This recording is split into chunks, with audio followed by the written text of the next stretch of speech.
Good evening and thanks for joining us tonight. I'm Sophie Erber. And I'm Tim Seaman. Iowa Governor Kim Reynolds has announced plans to create new education programs aimed at helping children in the state. That includes a $20 million mental health resource program for schools, and it's our top story at 6. Funding for the programs is coming from federal COVID relief money. The governor says that Iowa will be increasing child care assistance rates, giving stipends to accelerate COVID recovery efforts, and enhancing programs promoting educational opportunities for child care providers. But the majority of the $30 million will go toward the creation of a new Iowa Center for School Mental Health. It is something Reynolds says is so needed after seeing the toll the pandemic took on students. But the state says it plans to expand existing programs. Their existing work that's already happening, and we're using the funds to boost it, to help leverage greater capacity. So we're not starting from scratch. So the potential of what the Mental Health Center has to offer is really going to be beyond just what the department is offering for support. Their clinical and research support, the resources that the university bring to the table are really going to be important in making this work sustainable in the future. It's to reach all children. So I think that's the importance of this work. In addition, $10 million will be used for pilot programs in Council Bluffs and Waterloo. The funding will help those districts address achievement gaps between white students and students of color, as well as provide implicit bias training for area teachers. The simple truth is that in Iowa, we're not where we need to be when it comes to our literacy and math proficiency. The program will give students an opportunity to overcome their challenges and succeed in their education while providing a template for making similar improvements across the entire state. Now, the governor did not say whether or not the state would continue to fund these pilot programs after that federal money runs out. Well, if you're in the market for a new vehicle, it may take a while. Many car dealerships across the country are experiencing a car shortage. The price of used cars has soared to record high prices, including right here in Siouxland. According to Kelley Blue Book, the average price for a used car last month was around $23,000, which is an all-time high. The part owner of Kneffler Chevrolet tells us that the pandemic has played a part in slowing down production, but that hasn't slowed the demand for cars. As we're putting less vehicles in on the new car side, and there's been a lot of consumer push for vehicles, we've been in a cycle where car sales have been strong. That has increased the value of some of the used product for sure. Coming up tonight at 10, KCAU 9 reporter Jason Toctasian explains what's behind the car shortage, and we'll hear from one buyer who's having problems finding his own new ride. A number of Siouxland farms are struggling in the wake of severe hail damage now. Travis Tettinger with Tettinger Farms in Remsen says Tuesday's storm destroyed 4 of his 8 cornfields. That's roughly 150 acres worth of crops. He says that with only a week to try to replant his field now, he faces a roughly $180,000 revenue loss this year.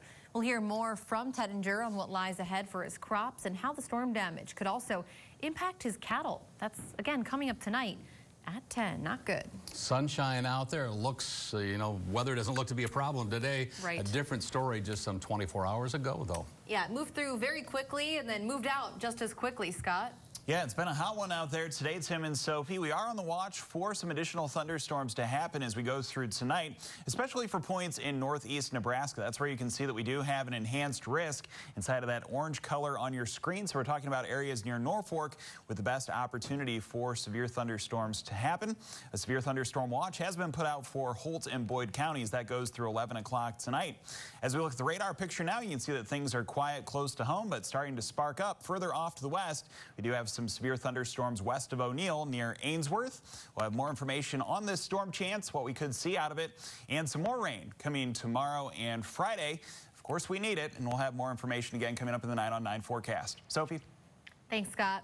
Well, South Dakota authorities tonight are investigating a death now in Clay County. The Clay County Sheriff's Office, the South Dakota DCI, and Highway Patrol are all investigating a vehicle fire and a body that was discovered in rural Clay County on Tuesday. Authorities say there's no threat to the public, and investigators are not currently looking for any suspects.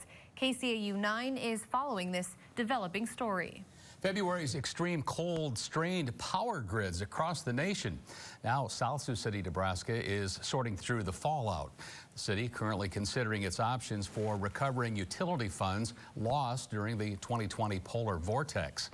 Some of the options being discussed with JEO Consulting include buying excess power at wholesale price and then returning it to the grid at peak times to gain revenue, or keeping current utility prices where they are and using the surplus to recover the emergency funding. So any exposure that you have above your normal usage then is exposed to those rates, and that's what caused that increased hike for the city of South Sioux City. The South Sioux Finance Department meets again next week to further consider its options. The Sioux City Career Academy is not just getting students interested in new careers, they're getting students into the workforce. The Career Academy's internship program helps connect students looking for a job right out of high school with local companies who are looking for employees. They use these programs hand-on workshops either in classrooms or at businesses right here in Siouxland. The principal of the Career Academy says the experience gained by those students is unique. So our teachers do an awesome job of really bringing industry into the classroom. We bring curriculum and the skills that they need and even equipment that they're using in industry right now to our classroom, but we just can't replicate what it really is like to apply those skills. Now, that internship program is always looking for students, and it's open to all Sioux City high school age students. Several Siouxland organizations are a combined $1 million plus better off tonight. Missouri River Historical Development handing out some $1.2 million to 15 local nonprofits. Receiving organizations include Camp High Hopes, Washita's Community Fire Department, and the Siouxland Pickleball Association. Katie Colling, Executive Director of MERD, tells us that it's an honor to be able to support local causes. We know it's going to a good place. We know they're good custodians of their organization, and so it's a safe place to place our money because we know it's going to go directly to address the needs in our communities. The next round of MERD grant applications is already open, so you may want to take a look. That's right, and after a long year and a few months of canceled concerts and other events, Siouxlanders now an event that can help them get over that midweek slump. That's right, Hump Day Happy Hour is back at the Tyson Event Center. This is a live look out there tonight. Spectrum Management has a 9-week series planned on the plaza outside the building. It runs through September. Reservations can be made for groups of 6 and 4. Can we hear Dane Lewis? He's the opener for this 9-week series, kicking off. Plenty of fun. Can't tell. I think he's just talking to the crowd right now. We hear, but if he does sing, we will definitely stop talking for you. That event started last year as a safe way to enjoy live music outdoors and food while following social distancing and mask guidelines. Now that some of those guidelines are gone, folks can still see local artists perform and grab a bite from one of the several food trucks right there on location. Hump Day Happy Hour is every Wednesday at the Tyson Event Center. Again, as we say, through September. Tickets must be reserved in advance. A couple of chords there, but took it at the worst time we possibly could. Probably just a warm-up, but that's live TV, folks. That's right. Well, many folks have heard of Nomadland, an Oscar award-winning movie that was filmed in South Dakota. There was another film that was shot in the same state. We'll take you to Sioux Falls, where it was all filmed, coming up. And there's a slight chance of some thunderstorms happening this evening. It'll stay unsettled tomorrow and Friday with some more storms in the mix. Cooling things off this weekend in a pretty significant way. Your 9 on 9 forecast right after the break. You're watching KCAU 9 News with Tim Seaman, Sophie Erber, Chief Meteorologist Scott Larson, and Sports Director Jake Jones. This is KCAU 9 News at 6. You were out on a shoot most of the afternoon. I'm guessing you know just how sticky it is. I do. It was a hot one, especially when we got stuck behind some road construction and we didn't have the breeze blowing in. Scott, windy too, yeah. It was. We really only had about 36 hours of a break from the intense heat. That's right. Yeah, you know, it was pretty nice earlier on this week. You may remember we had those nights with lows in the 40s. Well, that is behind us now. We're back to the heat as we look outside on the Ho-Chunk Center camera set up in downtown Sioux City with traffic at a crawl moving southbound there on Interstate 29. Well, here's what's going on in Sioux City at this moment as far as the weather is concerned. The temperature is 91 degrees. The wind is from the south at 16 miles an hour. The relative humidity at 47% and the dew point sticky at 68. Temperatures are in the 80s and 90s throughout the area. It's 92 degrees in Yankton, 91 in Norfolk. The hot spot today has been O'Neill, Nebraska, getting close to 100 there. Right now it's 94. 88 degrees in Cherokee as well as Storm Lake. It's 88 outside now in Carroll and Denison. 87 in the northeast corner of Siouxland for Esterville. Dew points have risen into the 60s and 70s, so it does feel muggy.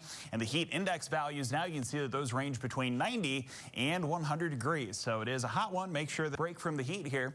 Sunday, a 20% chance of some more storms. High temperatures advance into the middle and upper 80s as we approach Saturday in the park. That's happening next Friday and Saturday. So hopefully we can keep the forecast in good shape for that highly anticipated event. Of course, we didn't have it happen last year.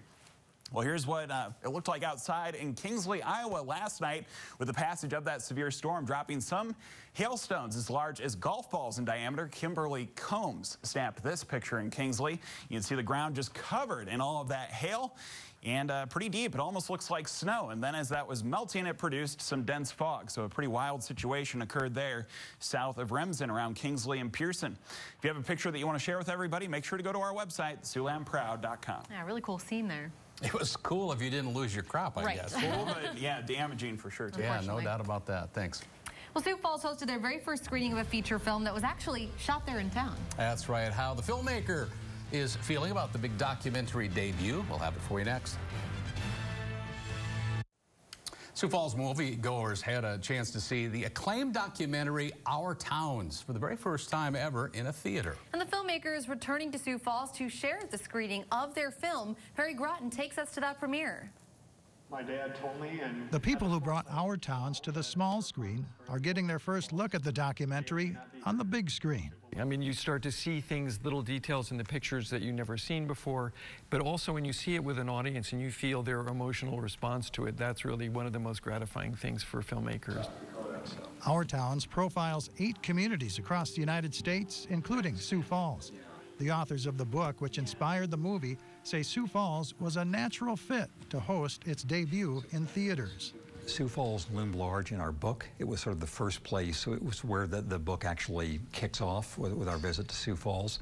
And there's a civic spirit here in reviving the downtown, reviving the State Theater, that we just thought lots of things came together to have this be the place for the world premiere.